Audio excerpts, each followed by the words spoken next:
the blind force of survival. The blind force of survival.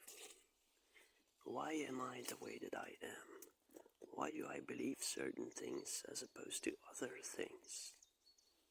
Why do I value certain things instead of valuing other things?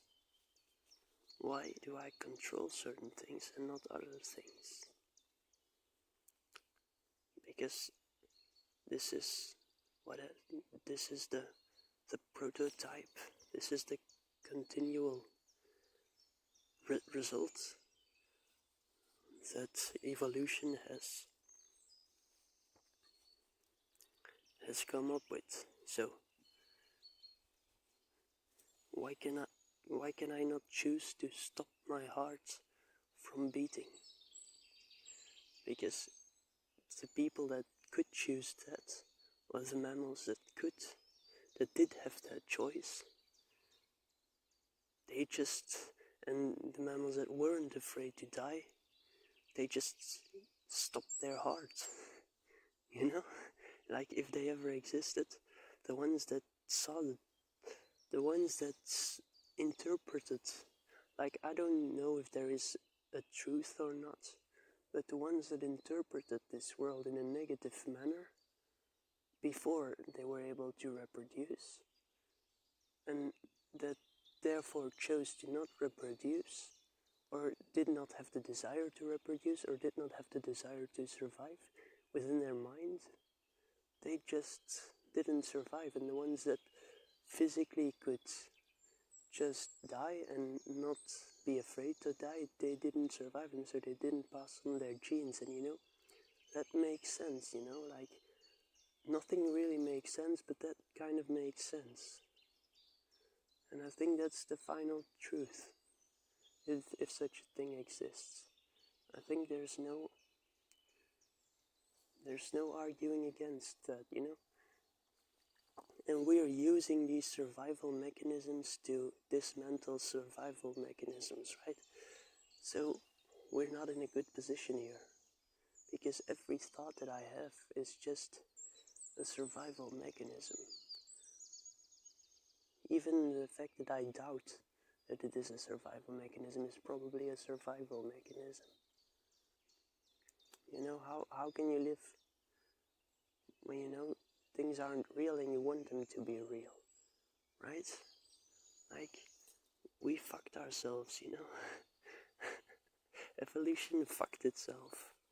We are part of evolution, right?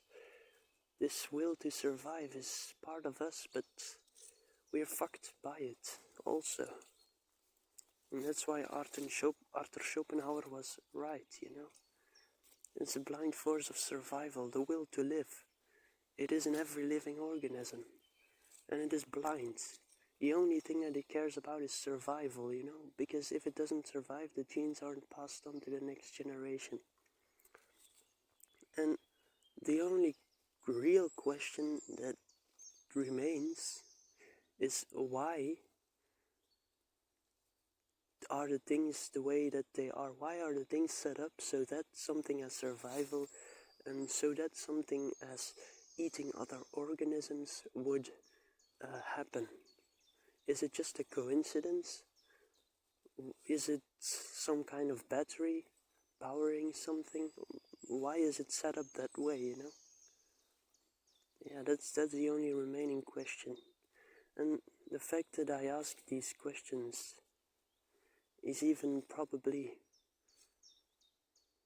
the will of survival. There's no escaping. Wherever I run, I cannot outrun myself. I cannot outrun myself.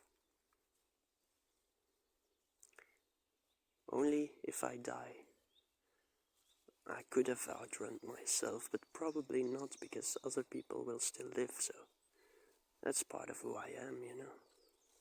I'm not just me, I have access to me, because just like my heart and your heart are not the same thing, right? My heart is in my body and your heart is in your body. So my mind is in my body and your mind is in your body.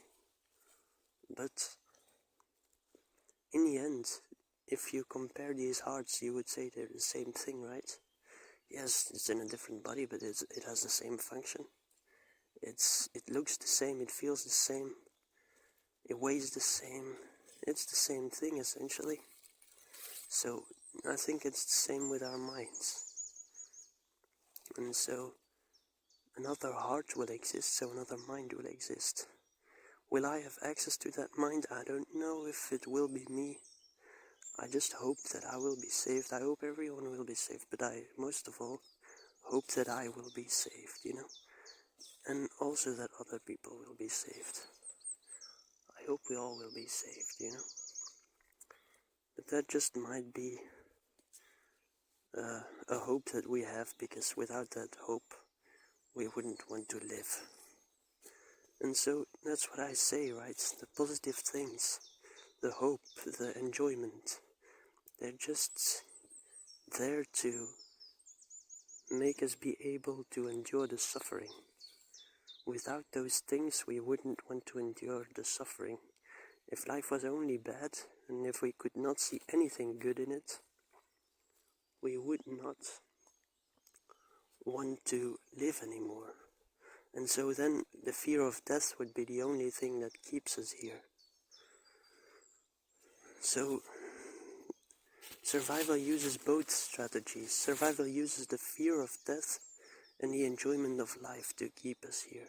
But it cannot, and it does not wish to, when it is effective enough to make us survive, but it cannot erase all suffering. Because suffering is necessary to survive. So that's why we are fucked, you know. That's why we are deeply, deeply fucked. So yeah, I hope you have a great day. See you next time.